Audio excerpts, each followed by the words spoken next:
Konting katahimikan lang, mga kapatid. Order, please. Listen. Alam ninyo po, ay ang ating maginoong kalaban, madali sana niyong maintindihan yung mga sagot niya kung medyo dahan-dahan lang. Yung sinasabi niya na ako raw ay international debater, salamat kung yun ang pagkakilala mo. Pero sabi mo, I failed. Medyo yata sa iyo bumagsak yun eh. Kasi, Let's listen first. ito marami siyang mga comments po na patungkol sa iglesia. Ngayon, hindi naman po bagong bagay sa amin yan. Totoo, lahat ng mga nag-iglesia ni Kristo, karamihan po dyan ay mga galing sa Katoliko. Pakitaas po kamay ng mga galing sa Katoliko.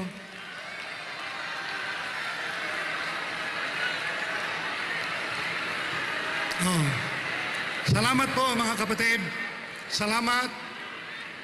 Sana po, pati yung mga bisita natin na mga Katoliko, at sila Mr. Gidamundok, mag-iglesia din sana ni Kristo.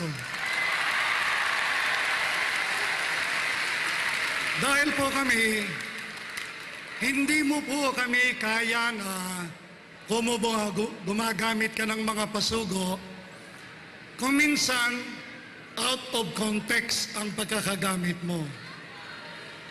Ikalawa, kung yan ay pasugo namin, hindi ang pasugo, Biblia. Parang pinagkukontra mo kanina para sa amin, ang aming source ng doktrina, pasugo. Hindi mo alam, yung isinusulat namin sa pasugo, galing sa Biblia yan. Ayun. Hindi naman pwede, Mr. Gitamundo, na yung buong Biblia, isulat namin sa isang issue lang ng pasugo.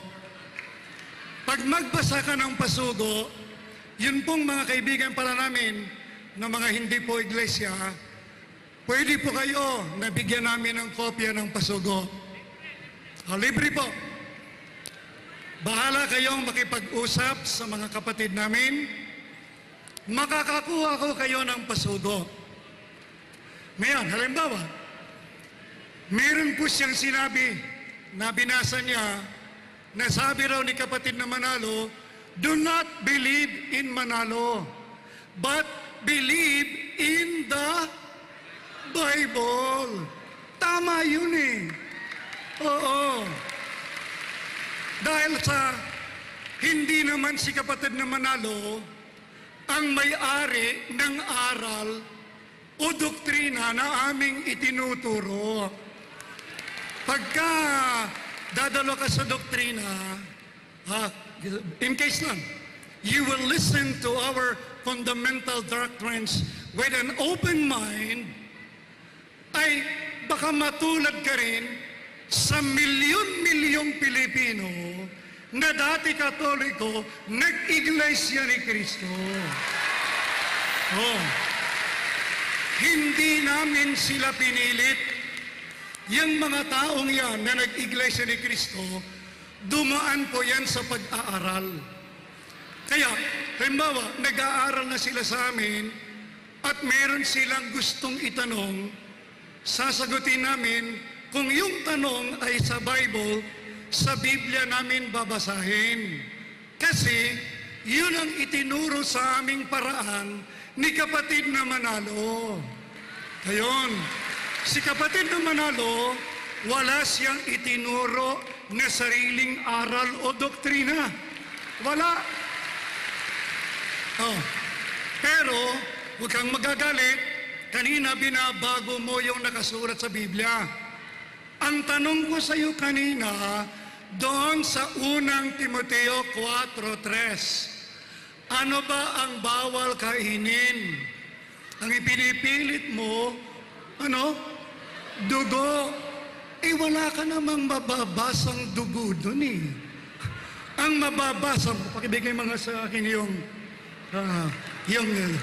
the way rhymes. Alam niyo mga kaibigan, kung si Mr. Gitamondok ay maging honest lang, babasahin ko na lang. Doctrines of devils. Number 1, forbidding to marry, to abstain from meats. Ano ba yung meats? Dugo o karne? Ayun, sana kumuha ka ng The Way Reigns Bible. Kasi Iglesia Katolika po ang version na ito eh. Baka po wala siya, baka po walang ganong version si Mr. Gitamondok, bibigyan sa ni Katoto ng version na yun. Ano, Katoto? Kung wala pa siyang version na ganito. Aha. Nang sa ganon, makita niya, hindi yung dugo ang aral ng demonyo. Ang aral ng demonyo, sabi ni Apostol Pablo, bawal ang pag-aasawa, bawal ang pagkain ng karne. Kaya po, tinanong ko kanina, mga kaibigan, di ba nagtanong tayo, meron ba kayong doktrinang ganyan? Ayun. Ang sagot niya, yung pang-doktrina ninyo, sa number 25 ba yun, sabi niya, ay bawal sa inyo ang pagkain ng dugo. Wrong number. Mali ang sagot. Hindi naman yun tinatanong ko eh. Talagang bawal ang pagkain ng dugo. Di ba niya alam yun? Oh. Sa Biblia po, bawal ng Diyos ang pagkain ng dugo. Deuteronomy, Kapitulo 12. Ayan. Para po sa mga kaibigan naming mga Katoliko narito, yan po tanong ninyo kasi ba't kayo hindi kumakain ng dugo? 12, 15. Ito po ang sagot. Ito. Maganda pagkakasulat dito eh. Sabi ng Diyos, gayon may makapapatay ka at makakakain ka ng karne. Talatang 15. Verse 16, huwag lamang ninyong kakanin ang dugo. Now, meron pa karugtong. Iyong ibubuhos sa lupa na parang tubig. Ngayon, sabi ng Diyos yan. 2 minutes. Aral ng Diyos, kumain ka ng karne, huwag kang kakain ng dugo. Ano aral ng Katoliko? Huwag kang kumain ng karne, Biyernes Santo. At kumain ka ng dugo. Oh, paano mo ngayon sasabihin dito sa mga iglesia ni Kristong narito, bumalik kayo sa Katoliko? E di balik na naman kami sa pagsunod sa aral ng demonyo. Kaya nga kami umalis sa Iglesia Katolika. Kaya karamihan dito ng mga iglesia ni Kristo, nag-imbita ng mga Katoliko, mahal na mahal namin kayo, ayaw namin kayong madaya nitong mga bulaang propetang ito, na, alam ninyo, itong aklat na ito, kung may time lang tayo, sinasabi raw ni Mary, among my priests, true wolves in sheep's clothing, mga lobo, false prophets, ang mga priest, isip-isipin ninyo, ang itinuro sa inyo ng mga kaibigan namin Katoliko, hindi aral ng Diyos, aral ng demonyo. Bakit hindi po kayo umalis dyan? Yung sinabi na kanina, sabi ng Diyos, umalis kayo, get out of her. Yung Babylonia doon, Iglesia Katolika yun. Kaya kami umalis eh. Kaya kami lumabas. Oh, Last kaya, 10 seconds. sana po, magpatuloy kayo sa pakikinig.